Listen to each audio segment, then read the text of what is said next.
Hey everybody. All right. You have to ignore me first of all. I have no voice.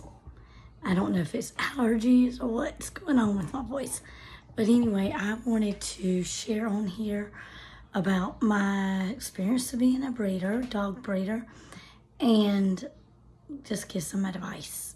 I don't know if, for anyone who might want to have some advice on if you want to be a dog breeder, if you want not, what, helps you to decide. So, I started out, I had been since I was a kid. I've always wanted to be a dog breeder. Remember, my parents had a Dalmatian, and she had puppies, and I was loving it. And I, from then on, just wanted to be a dog breeder because I knew what I thought of a dog breeder was get to have these puppies. You get to play with them. You have a dog. You're kind of like, you just got bunches of puppies. And so, yeah, to me, that's what it was. Easy. Yeah. But we did, unfortunately, with that batch, with those set litter of puppies, we had, they had parvo. And so, but I was in college at the time, so I wasn't at home. But I do remember knowing they had parvo, and it was sad because I would see them. It was their body posture. It was just sad. And then I believe my dad was able to save them all, but one, or either they all died, but one I cannot remember. But it was sad. It was really, really hard. To this day, even as being a breeder. Sorry, I've got this on a table. It may shake some.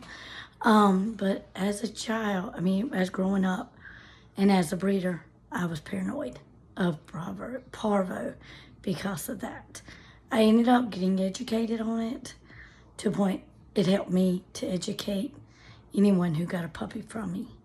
So, it's basically if a dog who has parvo has used it somewhere, and say you step in that area, it may have been there a month ago or a few weeks ago, and you step on that spot, it lives on the ground. It can live there for up to a year. And so I know that's the way it is here in North Carolina. Maybe that way other places, I don't know. But I do know it can live up to a year. And so you step on it, you come into your house, walk around, puppies start walking those areas, and it goes through their, I don't have it all straight. I don't know if it goes through bloodstream or what, but it affects them, and it can make them very sick, and it can kill them. It can kill a whole litter of puppies. It's pitiful. You see them, now they're pooping blood. It's their body language. They look very sad. It's just, I'll never forget it. But anyway, when I got older, I got back into wanting to be a breeder and started, learning. So first, I got a miniature poodle, which I knew at the time, golden doodle, that was something I wanted. And so doodles were the thing. So I started off thinking, I want to do the doodles.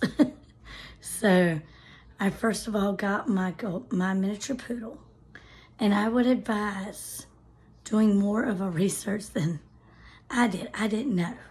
So I'm sharing my mistakes to maybe help you. But anyway, the lady I got him from, this poor girl, she should have done her research. And we both agreed, but she ended up not being able to give me paperwork on him because if I was going to breed him, the agreement she had with the other breeder who she shared this dog, the mama and dog with, that if a person's going to breed him, they can't get the paperwork. So, and I knew I was breeding mixed breeds. To me, that didn't matter, So I didn't worry about it. So anyway, I did do a DNA test, which is, not long after that, I got a Cavalier. Well, the neat thing is, the lady that I got them from, and the lady, a friend of mine who did the golden doodles, they both advised me on how to be a very, I'm not good at this word, reputable breeder. And so they taught me how to be that. So they said you need to do DNA testing, which I will tell you is huge. Without DNA testing, if you're doing doodle breeds, there's no way you can know what the coat color is going to be, their attributes, everything. Like, it just tells you what you need to know. I mean, I've even taken courses now I was going to school for animal science, and I took a DNA class. And so, yeah, getting the DNA is huge. Plus, it tells you, like, what the parents' health issues are in their bloodline. And so, like, with each breed, they have some. So, like, with the miniature poodle, they can have ear problems, and the bigger poodles can have hip problems. They can have eye problems. And then I also was doing the Cavapoos, so Cavalier King Charles Spaniel. And when I got my Cavalier, I was making sure of the heart, because they can get mitral valve disease. No, mitral prolapse, something like that. But anyway, basically, the heart has a right atrium, left atrium, right ventricle, and left ventricle. So when the blood, filters through your heart, it goes through. I'm not a cardiologist, so I don't know all this stuff. But I know it goes through one of the atriums, down through the ventricle, through the other ventricle, and the atrium out, and to the rest of your body. And then, ventricle goes back out through the aorta, breathing all. But anyway, there's little flaps that when it goes from the atrium down to the ventricle, there's little flaps here that open. I mean, they like this, when the blood's going, let's go, closes back up. And but with the mitral valve prolapse thingy, if that's what it's called, I can't remember what it's called, the blood goes through, and that thing eventually just gives out to the point the blood goes up and down, causing heart failure, and can kill the Cavalier. So I did my best to do the research, try to find how I can prevent that, because no matter what, my dogs are my pets first, and I don't want to go through my dog dying one day over that, or even passing that down to other puppies. So I learned all that, and I had my mentors teaching me these things. So I advise you to get mentors who have very well-known programs, reputable programs, because that will help you a lot. The things I've learned from them have been amazing. So I advise, that's what I would say to do. Get a mentor. Then, once I had, my 2 dogs, and I even had a miniature golden doodle, and I had the lady I was my mentor, who I actually got my golden doodle from. She was a miniature. And so I knew all this testing, all this stuff had been done. So once you've done that, then it's getting things. And what all I've gotten, I found helpful. May not be helpful to everybody, but the setup I had for when the puppies were born was I'd have we have hardwood floors here. So I would have, what is it called? It's like, you can get it at Lowe's. I can't think what it's called. It's like a, I don't know. It rolls up. It's like a flooring thing. But you can find different things. Like, people have these garage mats that have, like, I don't know, things like that they would put out in the garage when they're doing messy stuff. But anyway, I would put that down on top of the hardwood floor. And then I would put a washable mat thing. I may put links to all these underneath this YouTube video. But I had a washable mat thing that I put underneath it. It was gray and you can just wash that. A lot of times we would take it outside, put it over the rail and wash it off real well. And it would get a lot of the pee and stuff, yucky stuff off of it. And then, I'd have extra ones I could replace it. So then I put that down. So before the puppies were born though, I'd put a pool in there, but I'd put heating pad on top of that gray thing. And then you can stick the pool on down in there. I had 2 types of pools. I had the plastic one, which I started off using. And that worked great for my smaller dogs. But the bigger dogs you might want a bigger pool. So another one I got was on Amazon. It folds up. You can get it at PetSmart. I just recently saw it.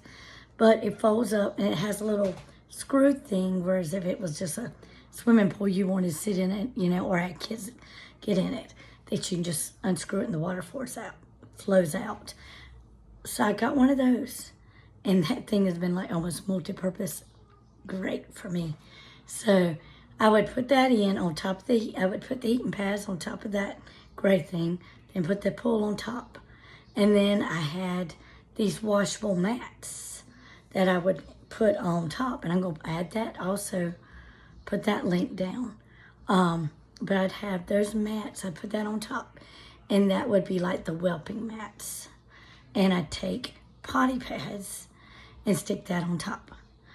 Some people put newspapers, but I find newspapers to be a little messy. So I put that down.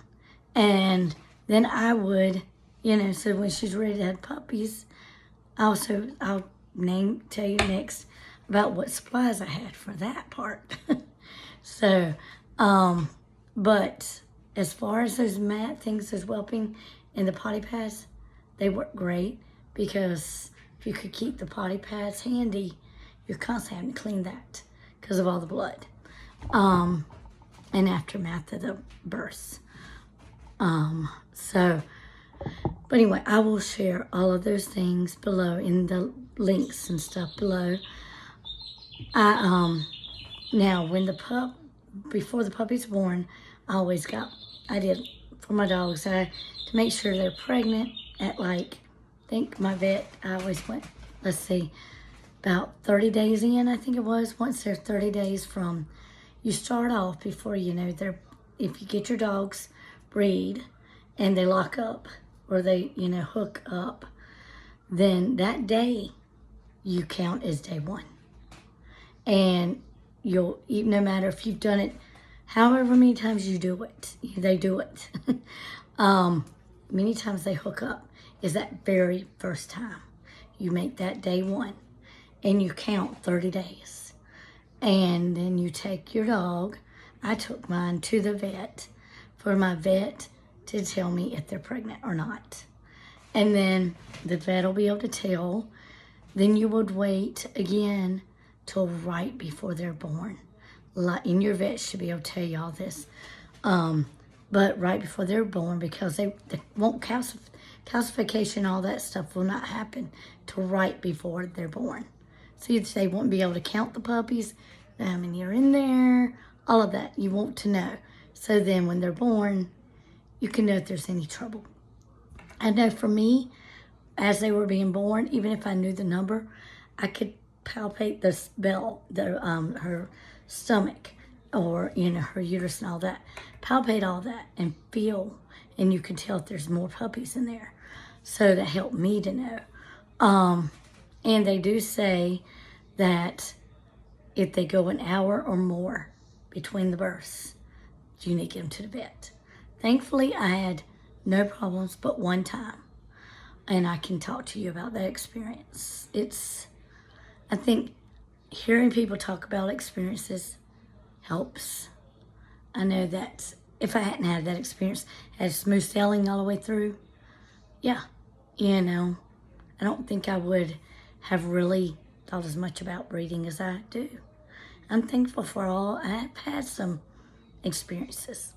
So it's not easy. It's not easy. I'll tell you, it's not easy. But it's rewarding. It's very, very rewarding. But anyway, back to after you've gotten them all, she's pregnant. Vet's able to tell you she's doing ultrasound. She's pregnant. Then they do an x-ray later to see how many puppies. Then once they're getting ready to have the puppies, they'll tell you want to wait till you're going to want to have a thermometer, one of those digital thermometers with some Vaseline. And once it reaches, because you're going to obviously stick it in the butt, it has to drop below 99. And as you know, in the butt, rectally, it is, used to be a medical assistant, but I've done forgotten all this. It's like if it's a 100.1 is 99. The degree is lower, 1 degree lower. So, yeah. So once it reaches 99, then the puppies will be born within 24 hours. So my vet always advised me, like a week before she's supposed to have puppies, go ahead and start taking her temperature twice a day. Then I always still, like once it got close that day or whatever, I would do it more than twice a day. And I tried not to catch it, but I don't think I ever caught it right. But I knew, because they start getting impatient, panicking, and, not panicking, but more of like panting a lot. And, you eventually know when your dog's having the puppies. It's hard to know. For me, it was hard to know when they're ready to push or when they're going to have the puppies. But if they kept wanting to go outside, then, when they won't go outside, I had to carry a potty pad with me and gloves, because you just never know. They might try to have a puppy outside. But one of my dogs would give me a sign of wanting into the pool. I had one to want to have the puppies in her kennel, which was fine. I let her have the first one there, or maybe one or two, and then got the puppies after they've gotten, had undone, because they're all born in one sack. So as it comes out, it's still hooked to the mom. Once the umbilical cord has been cut, then, if there's only one right then, none others born, I'll take it and put it and go to the pool. And that mama dog's gonna follow. Mama dog does not want to be leaving her puppies. She wants to be with them. Very protective. Mine have always been that way. They've all been protective of their puppies and are good parents, good moms. But anyway, so you want to make sure they're in the pool, make sure the heating pad's on, because they got to stay warm. If they don't stay warm, they won't thrive. They're eating, from experience, I've learned these things. So and ignore what my eyes are doing. I'm trying to figure out where my eyes are. I'm realizing I am looking at the camera here. Just, I can't tell. And I think maybe it's up here. I don't know where the lens is, where the camera is. But anyway. If they don't get warm, they don't regulate their body temperature like we do. As a puppy, they don't. Once they get a certain age, they start regulating it. That's why our dogs don't have to stay on a heating pad 24/7, but puppies do. So they have to stay warm. That's why you see them a lot of times in huddles and curled up all together, because they're staying warm. So you need the heating pad to help them to keep warm. And yeah, because I'm not good at this, I don't remember all of it, but I feel like I knew that they don't eat as well if they aren't getting the heat. I don't know if their brain's not working fast enough, but they just don't eat. They won't eat if they're not, and they need their mama's milk. The first part of that milk is got the nutrition they need. And I keep jumping ahead of myself. But anyway, don't turn the light off, please. But anyway, once that's done, then you'll just I would always have gloves. I wear gloves for when the puppies are born, have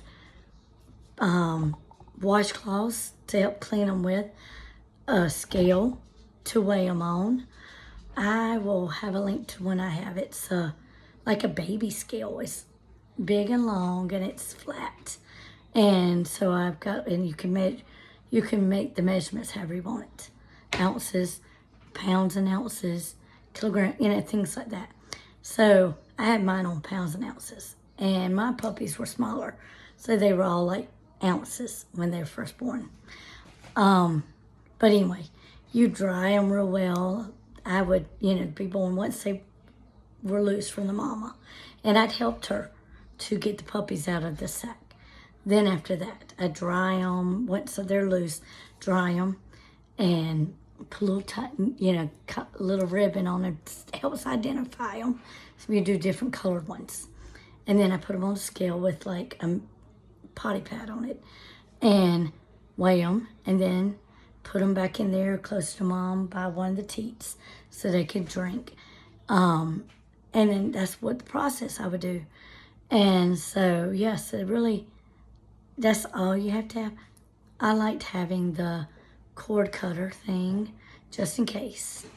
And I had like a bulb syringe just in case of with the breathing. But yeah, those are the things I would have when they were born. Now, I also wrote down their weights on a thing and when they were born, what they looked like, if it was male or female, things like that. So that's what I would have as they were born. Another thing I would advise getting is called puppy culture. And I'll put the link below for that as well. But puppy culture, what that is it walks you through what you should do in, taking care of these puppies. Like, it'll say once their ears are open, drop a book near the thing or run a vacuum. And it makes them where they're not so scared of those things when they get older. You can do this thing called, I don't remember what it's called. But anyway, you hold a puppy sitting up for 5 seconds, upside down 5 seconds, on their back for 5 seconds, and things like that. It just helps with their mind and the way they I don't know, I'm not good at how explaining that, but it's very good with their brain and helps them be more of a very good dog, loving dog, balance and things like that. But it teaches you all of that in puppy culture. So I recommend doing that. But yes, and then training. I would, as they got older, and I was getting them out of the kiddie pool, then I would have a litter box down in there and try to train them to go to that. And you have lined your whole area with potty pads. It'll teach you all about this. But once at a certain time, you will start pulling up one at a time potty pad to a point they'll start going to one area and they'll eventually be wanting to go to the litter box. And then when they're old enough and have had their parvo shots, at least the first one, then you take them outside and they learn to go potty outside. So it's a really unique program that you go through that. So I highly recommend that. And I kept my puppies till they're 8 weeks. You can keep them 8 to 10 weeks. And I also would have contracts for my families. I'd have a spay and neuter contract.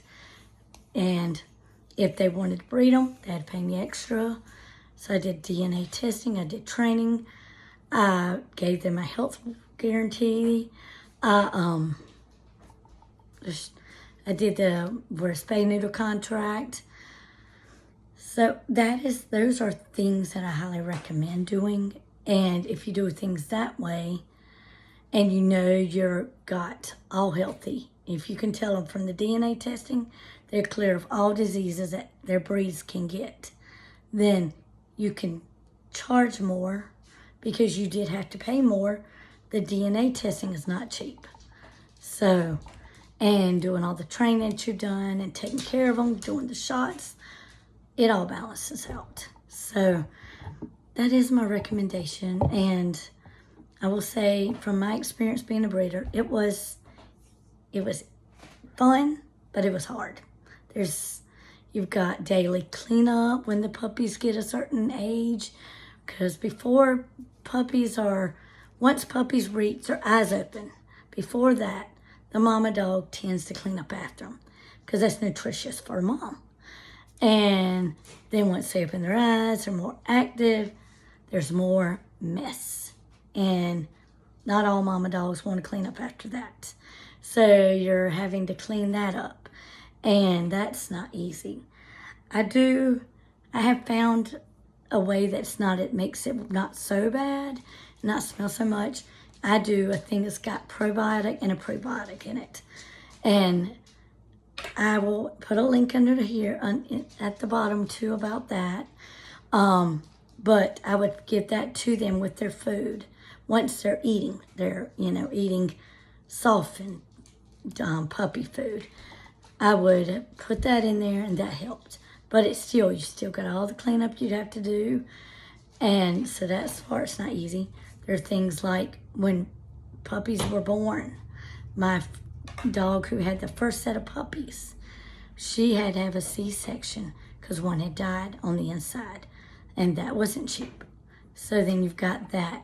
You're having to worry about your mama dog. Is my mama dog going to be okay? Or the puppy's going to be okay? Then we get home and the mama's not really wanting to be around the puppies. So I'm having to stay up, take care of these puppies, feed them, make sure everything's okay. Then we've also had another experience where the mama dog had all her puppies to die. And she was having them and they were just dying.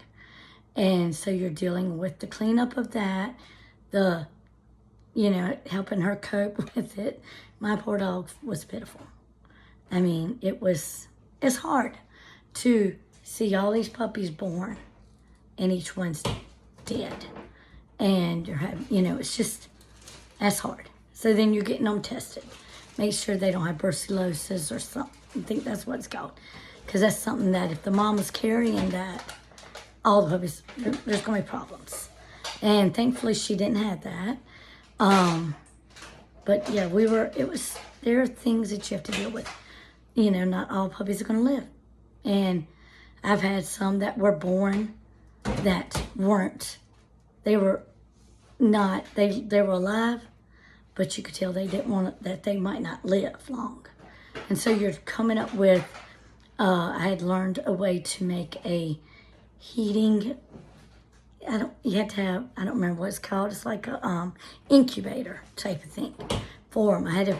Someone taught me how to make an incubator. So I made an incubator for them.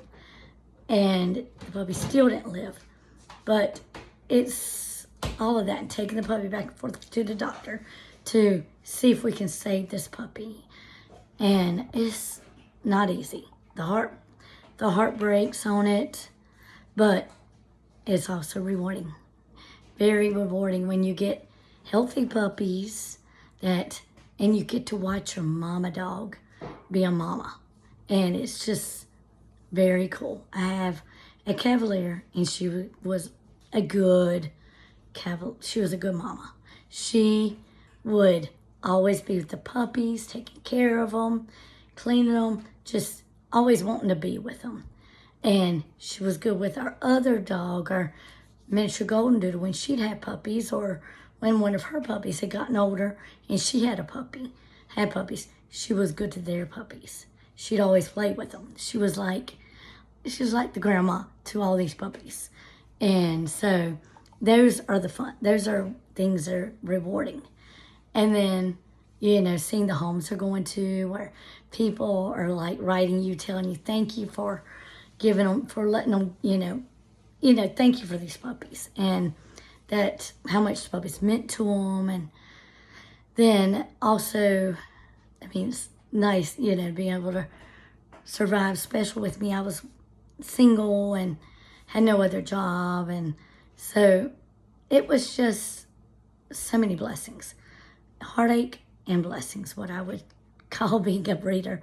It's tough, but there's also blessings in it.